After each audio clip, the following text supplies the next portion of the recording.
Live from the Al Roker Television Studio, this is WTOP 10 News at 10. Good evening and thanks for joining us. I'm Anthony Hill. Patrick Kavalin has the night off. And I'm Marissa Sarbach. We start tonight's broadcast with the news that broke today in the city of Boston. 2 bombs exploded during a marathon, which resulted in 3 people being killed and over 100 people injured. Now, the 2 bombs went off seconds within each other around 2:50 p.m. Authorities say the second explosion went off about 50 to 100 yards from the first one. Journalists from Boston.com reported seeing blood everywhere after the explosions. The White House is considering this event a terrorist attack, though no terrorist organization or person has come forth and taken responsibility yet. A third undetonated device was discovered near the finish line of the race. This was told to NBC News by a House Homeland Security official and 3 law enforcement officials. There was also another explosion at the JFK Library in Boston about an hour after the ones went off at the marathon. According to NBC News, authorities are considering the 2 events unrelated as of now. Police say the explosion at the JFK Library was caused by a fire. In tonight's show, we will have all of your up-to-date information on the tragedy that occurred in Boston. And we want to hear what our community has to say, so stay involved to the conversation by tweeting with the hashtag OzReacts. All right, President Obama spoke around 6 o'clock today about the terrorist attack in Boston. Earlier today, I was briefed by my Homeland Security team on the events in Boston. We're continuing to monitor and respond to the situation as it unfolds, and I've directed the full resources of the federal government to help state and local authorities protect our people, increase security around the United States as necessary, and investigate what happened. The president said he told Massachusetts Governor Deval Patrick he'll have every single federal resource to care for the victims. The president also said we still don't know who is responsible and we shouldn't jump to conclusions, but anyone or a group responsible will feel the full weight of justice. The American people will say a prayer for Boston tonight, and Michelle and I send our deepest thoughts and prayers to the families of the victims in the wake of this senseless loss. To add even more heartbreak to what happened today in Boston, the last mile of the marathon race was dedicated to the victims of the Sandy Hook tragedy. Boston Athletic Association President Joanne Flaminio stated before the race that the marathon had a special significance because it was 26.2 miles long, a mile for each of the 26 victims at the elementary school shooting. There was also a group of Newtown parents running in a group called Team Newtown Strong who were raising money for a local charity. A banner was hung at the end of the 26th mile honoring all of the victims who lost their lives on that tragic day.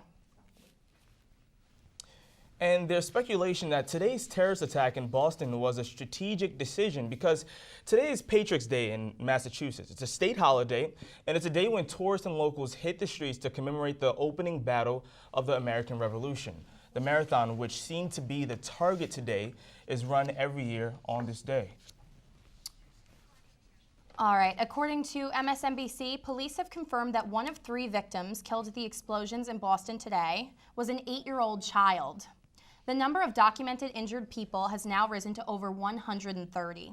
Several other children were among those listed as injured, including at least one who was only 2 years old. All righty. Now let's turn it over to Dan I, who has, all right, so we're going to skip that. We're going to come back to that in a little while.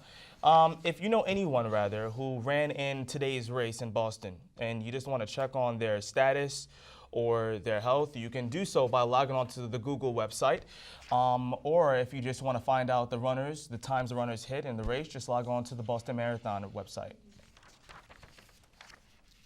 As a result of all the explosives that went off in Boston today, police in other major cities have bumped up their security. New York, Los Angeles, London, and Washington, D.C. were a few of the cities that increased security and patrols in major public areas, according to CNN.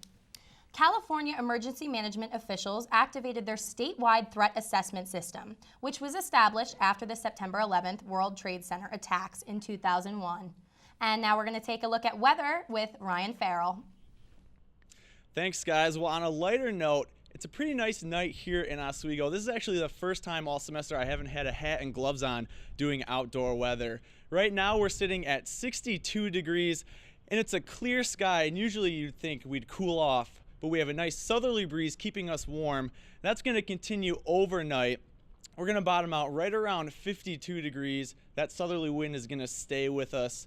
For tomorrow, though, we're going to have some rain moving through the region, and we're only going to top out right around 60 degrees. I'll time out the rain for your full forecast coming up, but I'm going to send it back to the news desk. All right, thank you so much. Coming up after the break, we'll talk about Comm Week and what events our campus will be having.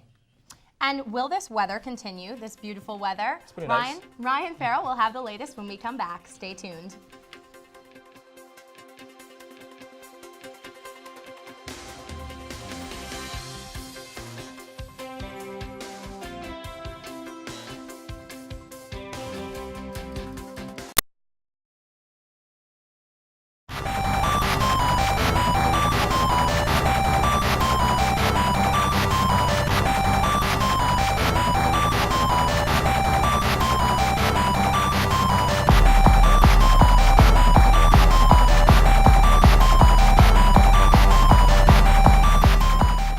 Oswego MBA program, helping you achieve your goals with a customized curriculum developed with flexibility in mind. Take classes year-round, full or part-time in Oswego, online or at the Metro Center in downtown Syracuse. More information is available online or by calling 315-312-2911. Last night, Lori Capricuzzi scored 2 goals on Aliyah Brian Love. And Joe, get out. Adam, you're in. Lori Korpikovsky scored 2 goals on Ilya Brizgalov. Got it!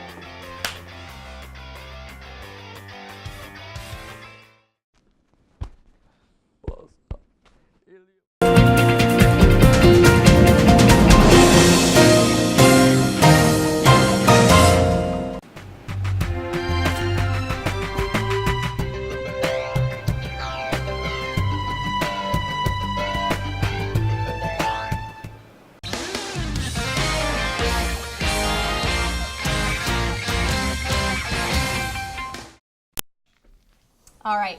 So it was beautiful outside today, Ryan. It really was. Believe Very it. nice. It was awesome. 68 degrees, lots of sunshine, and it's April. You can't really ask for much more. I know. You can't. Now, the question is now, is the weather going to go back to where it was last week, where Please we tell have us that nice it's going weather, to stay. and then You're not going to like my answer then if you like today, Not unfortunately. again. I'm sorry. every time we bring them on the show. That's right. That's my fault. We don't Sorry, want guys. bad news. All right, taking a look outside right now at your Skycam 10. We have some clouds moving through. It's actually a pretty nice sunset after this sunny day. Some clouds will be moving through overnight. Taking a look at your top weather headlines, we're going to have some rain moving through for tomorrow, but that nice warm 60 degrees we had today, that's going to continue by midweek. But the showers will be off and on here and there as we go on throughout this week. Tonight, though, we're going to bottom out right around 52 degrees. A nice southerly breeze, as I said. Pretty nice outside right now, pretty mild for April.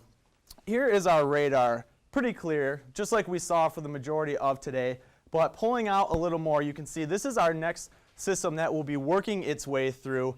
A lot of green in there, rain, and there are some heavier spots indicated by the yellow, and this is all because of a low pressure system right here. Now today it was so warm because we had this nice red warm front that moved through, bringing in those southerly winds. But this blue cold front, unfortunately, is going to push off through central New York for tomorrow, and that's why we're going to see the rain. So here it is for your Tuesday. We're going to have a large area of rain moving through. I'm going to time out these showers for you. By 8 a.m., as you're driving out to work and maybe getting an early jump on your class, this is what we're really going to see. Kind of scattered showers. I can't really rule out the threat for that for tomorrow morning, but this is the actual system that will be moving through later on in the afternoon. So if you're heading out by 2 p.m., maybe stepping out for lunch, you're going to want the umbrella, the rain boots, because that line will be moving through. Now between 2 and 5 p.m., I think that's when we're really going to see the heavier rain start to kick up as this line pushes through. You can see some darker greens in here. That's what I mean by the heavier rain. But by tomorrow evening, that's all going to push off and we will finally clear out. stepping you through your class cast tomorrow. We're going to start out in the mid-50s, rising up to right around 60 degrees. But as that cold front pushes through, we're going to drop right back down to the 50s, and we're going to have showers throughout the afternoon. So by midweek, the jet stream is going to dip off way to the south, and that means we're going to have to deal with some unsettled conditions as more systems just keep coming through. We're going to have rain, some potentially heavier rain, and some lightning coming up in your 5-day forecast. So for tomorrow, that's when we're going to see the heavier rain clearing out on Wednesday, though, but we will be cooler, sitting at 47 degrees. We're going to start to bump up those temperatures as we head back toward the weekend, but along with that, we're going to be unsettled. Friday, we have a system moving through that might actually have some thunderstorms moving through Oswego, and then on Saturday, back down to 40 degrees with clear conditions. So with the warmth, it's unsettled. So that's kind of what we're going to deal with for this But it week. is going to come back, right? Yes. Eventually. Yeah, and that forecast didn't look bad to me. I saw 50s, 60s, and I personally don't mind rain. I know that would be, you know. I don't mind keep the it on. rain, but you know what I love seeing is when everybody today out in front of my building, and I'm sure in front of everybody else's buildings too, they were all out like playing a game and hanging out with their friends, not just on the front lawn, and it looks like a college, you know? It looks fun, so People are it's ready nice for to see. summer. That's right. Yes. All right, Ryan, thank you so much. All right. Dozens of workers, rather, we're gonna stick to this story right here. So this week is Comm Week, right? A week when communication majors can stand proud and represent, so to say. There are a few events taking place throughout this week. The National Broadcasting Society will have a table in the campus center this whole week. WTOP, this channel right here, will have live coverage during Quest from 1 to 3:30. And WJLA anchor Candace Gibson will talk with students on Thursday in the campus center auditorium at 7 p.m. So for more event listings, just log on to the Communication Studies Facebook page, and it does exist. All right, theater has the Tonys, movies have the Oscars, music has the Grammys, and the Oswego Communication Studies Department has the Ozzies. The Ozzie Awards show will be held on Friday, April 19th in the Campus Center Auditorium. It will begin at 6:30, and some of the awards that will be given will include Best Radio Talk Show, Best Investigative Story, Best Original TV Show, and Most Likely to Succeed. There will be many more, and awards for students will be voted on by faculty, so make sure not to miss out. All right, dozens of workers arrived in New York to help rebuild the city after Superstorm Sandy ripped across the area. But now, a lot of workers are saying they didn't get paid. The problem is believed to be that the original contract was subcontracted out to several companies, causing major confusion. Good news is, one contractor has stepped up to pay its workers. Former President George W. Bush is now officially a grandfather. His daughter, Jenna Bush Hager, gave birth to a baby girl Saturday night in a New York hospital. Bush and his wife Laura say they are elated at being grandparents. Jenna and her husband Henry have decided to name the baby Margaret Laura Hager and will be called Mila. She's named after both of her grandmothers. A Knoxville, Tennessee-based truck stop business has been locked down by the FBI and the CIA. The Pilot Jade Truck Stop Company is owned by the family of Tennessee Governor Bill Haslam. Authorities are not making the purpose of their presence public. However, representative of Jade's Truck Stop Company says they are cooperating with authorities.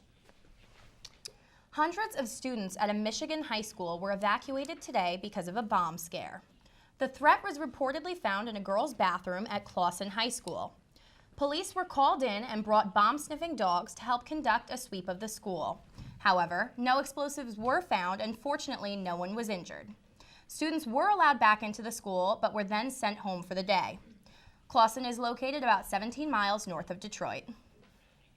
When we come back, we will have your full look at sports with Ian Dimblin. But first, here's a look at your late night menu.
and the Oswego MBA program, helping you achieve your goals with a customized curriculum developed with flexibility in mind. Take classes year-round, full or part-time in Oswego, online or at the Metro Center in downtown Syracuse.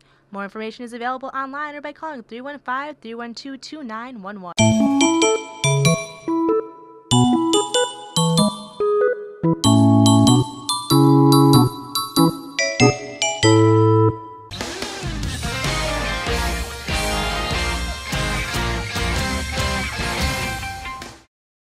And now here's Julie McCarthy on how to stay in touch with your life at home while in college.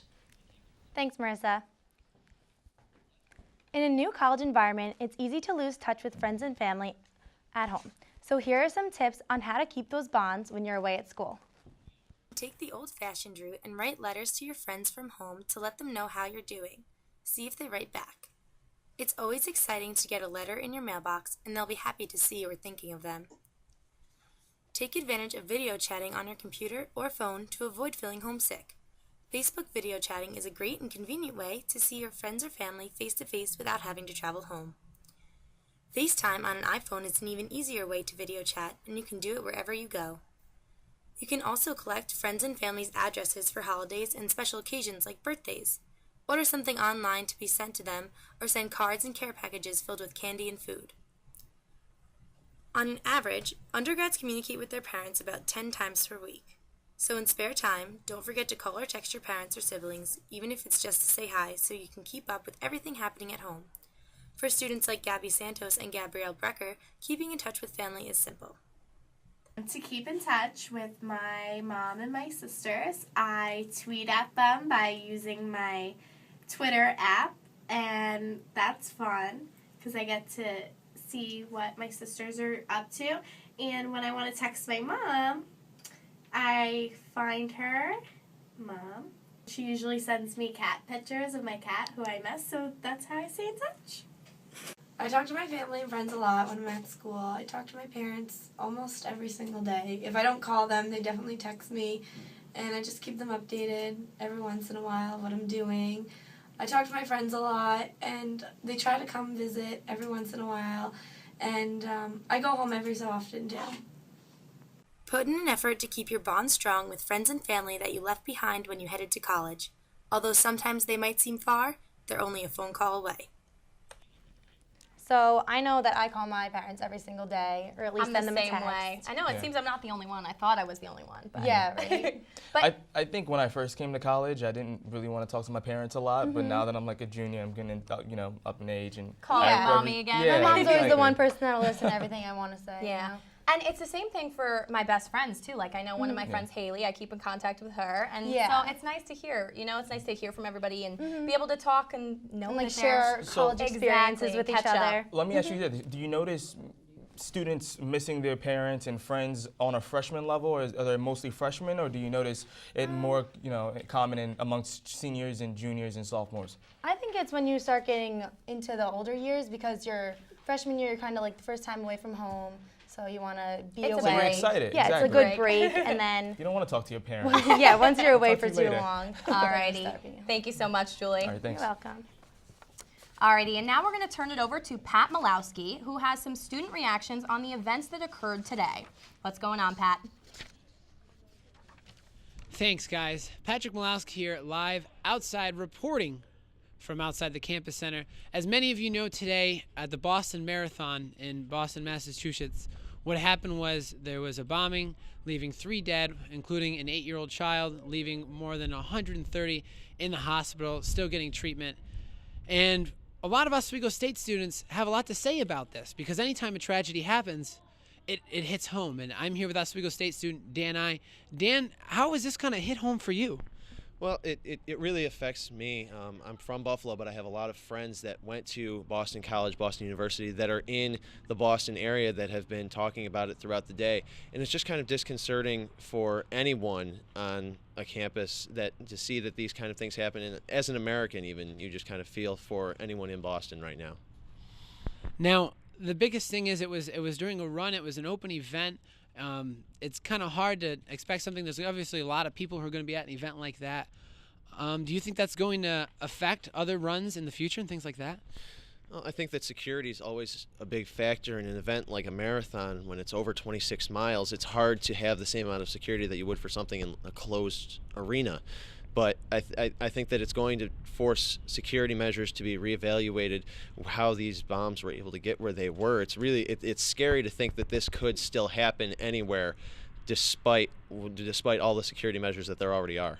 Okay. Thank you very much, Dan. Now back to you in the studio. All right, thank you so much, Pat. You know what's sad about this? An event like this thrown every single year where, people, they have this marathon every year on this holiday. And it's sad how it was disrupted by two bombings, two explosions and that took the lives of. This year was special. It was supposed to be dedicated to the victims of Newtown, Connecticut. And it is really upsetting, and it's ruining such a horrible event and affecting so many people's lives. And you just see the whole country coming together for this, Yeah. But it's sad that we need situations like this for the country to come together. know, But that's a I different know, show, right? I know. All right, since we're on the topic of sports, let's take a full look at your sports with Ian Dimblin.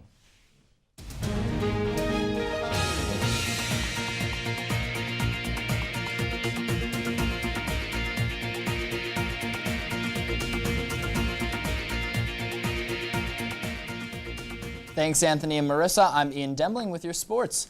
Oswego sophomore Matt Wagenhauser and senior Dan Earn will share the title of Athlete of the Week for the week of April 14th. Wagenhauser qualified this past Saturday for the ECAC Championships at the Coach P Open hosted by Moravian College in both the 400-meter dash and the 4x400 meter relay. Both times broke previous Oswego state records. Pitcher Dan Earn ended Oswego's 4-game losing streak with 4 wins over Oneonta this past weekend. He struck out 2 and gave up only 2 hits and 1 unearned run over 9 innings. Congratulations to both of these talented athletes. Syracuse senior Luke Cometti has been named the Big East Offensive Player of the Week after the midfielder scored 10 goals in the 2 games last week for the number 3 Syracuse men's lacrosse team. Cometti rallied 4 goals in a come-from-behind victory against Cornell on Wednesday and made 6 goals Saturday as the Orange overcame a 5-goal deficit to defeat Rutgers University. The team will take on Hobart Tuesday at 7 p.m. in the Carrier Dome. Port Byron pitcher Colton Dennis threw a no-hitter Monday in a 3-0 victory over Cato Meridian in the Patriot National game. The right-hander recorded 17 strikeouts and was 2 batters away from a perfect game. Dennis is 2-1 so far this season and has only given up 3 runs in his 3 games played. Dennis plans to play for Siena College in Loudonville next year, but has already been scouted by major league organizations such as Cincinnati Reds and the Pittsburgh Pirates. Well, the baseball season is now underway, and the new and improved Boston Red Sox are at the top of the American League East. Last night, the Sox hosted the Tampa Bay Rays as we see Clay Buchholz in the 7th. That is Jose Molina, who strikes out, giving Buchholz 11 strikeouts. Now we move on to the 8th inning. That is Kelly Johnson, who breaks Buchholz's no-hitter with a single to right field. However, he does get a standing ovation from the crowd, and we move on to see Sam Fold, who grounds into a double play to keep the shutout alive. Buchholz goes 8 innings with no earned runs. Final score, Boston Red Sox 5, Tampa Bay Rays nothing. And that's it for sports for tonight. We'll take it back over to the news desk. All right, thank you so much, Ian. We will be right back in just 90 seconds. But first, let's take a look at your community calendar. Stay tuned. You're watching WTOP 10.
MBA program helping you achieve your goals with a customized curriculum developed with flexibility in mind. Take classes year-round, full or part-time in Oswego, online or at the Metro Center in downtown Syracuse. More information is available online or by calling 315-312-2911.